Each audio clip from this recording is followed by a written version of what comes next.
up, guys? Let's go through some points of performance for this workout that you have tomorrow. This is workout 3 in this new series. It's going to start off with a deadlift variation. This is a sumo deadlift. So sumo, you just kind of think you're going to be getting into this wider stance. So I'm going to address, I have a barbell in this case. I'm going to start with the barbell. I'm going to go wide with my feet, wider than my shoulders.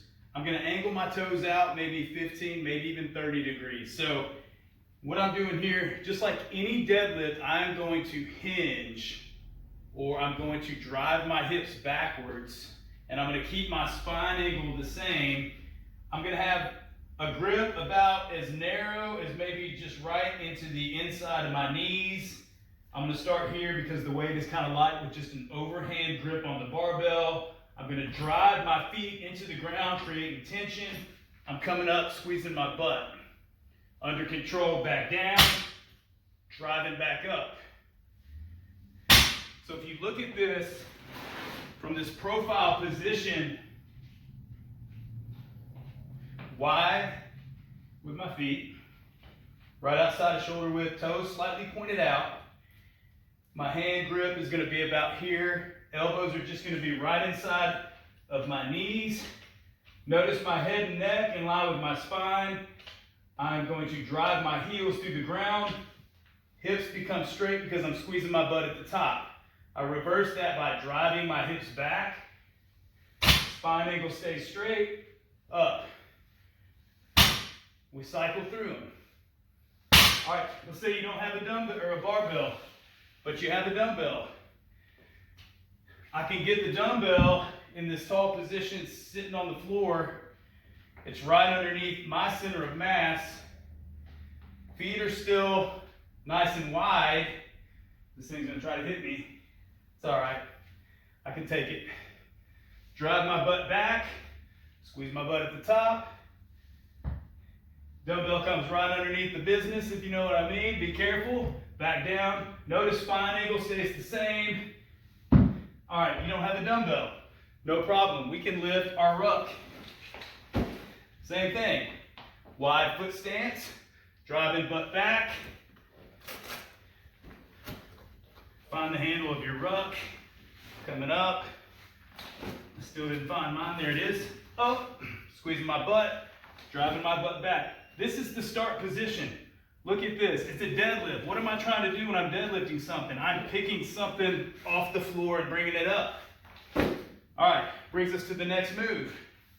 Hip thrust with some weight on my lap. Let's say you're not ready for that. Let's just start base level. It's a glute hip bridge. So glute hip bridge, I'm going to be in this position, walk my feet back to my butt. Arms are going to be out. Actually, let's just put our hands right here on our belly. Just going to drive up, right back down. I'm just going to straighten my hips by squeezing my glutes. As prescribed, I want to put a little weight on my hips. I want to drive some weight up. Something more than just my hips against gravity. So I have my ruck up. I'm driving more through the heels. If you can see, I'm floating my toes. And I'm not getting crazy hyperextended with my low back. There's no point. I just want to make some straight lines with my quads. Butt touches the ground, I'm right back up. All right, so that's our hip thrust. And then from there, I'm going to go into this bent over row. So I have my dumbbells. I can get a little staggered stance. Watch me from the front here. Actually, remember, here's what we do. I push my butt back just like the deadlift. I'm going to have knuckles facing forward, and now I pull my thumbs into my ribs, right back down. How does that look? From here, I got a little staggered stance. Notice my knuckles are facing you guys, and now I'm pulling my thumbs up. And just pulling right into my ribs, squeezing my shoulder blades. All right. All right, guys, so we just went over part A of tomorrow's workout. And like it says on there, you're going to go through that 4 times. So that's a superset. So you're going to go through those 3 exercises with minimal rest. And after you get through with that 3rd one, you're going to rest for a little bit as needed, as it says. and then you're gonna go right back through those 3 exercises 3 more times for a total of 4. Then you're gonna move on to part B, where we're gonna go with an L-sit shoulder press. So notice that I'm sitting nice and tall with my torso, my legs are out straight, and I'm sitting in this L position. And right here, I have my dumbbells loaded up. So these are light dumbbells, and I'm just gonna get my press. Notice biceps going up into my ears and right back down, up and right back down. Me sitting in this position and pressing is really making it hard for me to start doing any kind of cheating and driving this momentum from the ground. I don't want to end up in this position. If you find with your dumbbells you end up in that position, grab maybe a broomstick. I have one on the wall over there. Or just grab something light and try to get yourself into this position where I'm here and I'm going biceps into my ears. All right?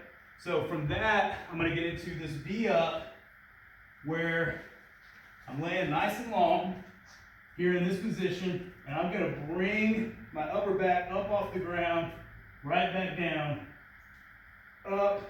So I'm doing these suitcase crunches because I'm closing myself up like a suitcase or a V up.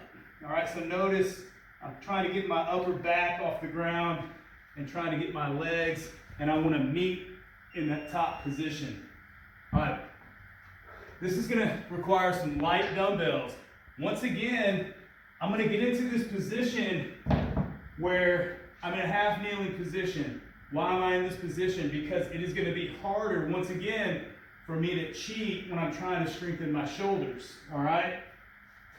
So I'm going to go into this combination of front raise to lateral raise. Front raise, lateral raise. I'm going to do that for 12 repetitions. Those 12-pound weights right there are going to give me all I need for that because I'm slow and controlled. Notice I'm in this half kneeling position. This knee that's in the ground, I want to create stability. So I have to squeeze this butt cheek, or else I don't have stability, and I'm probably going to be doing something like this to try to just create momentum to muscle these up. I get tight, I get stable, I squeeze that butt, cores engaged, here nice and slow, under control. I want to earn these. So I do it with some control and I move with purpose. From there, we end that particular superset with push-ups. All right, so 10 to 15 sliding range. If you want to go 15, make sure you're doing it with really good form because I'm taking those 4 movements and I'm trying to be quick with them, but still with good form. After you get through with those 4 movements, just like part A, part B, go through them, rest after you've gone through them once, get right back into it 4 total times. Have fun.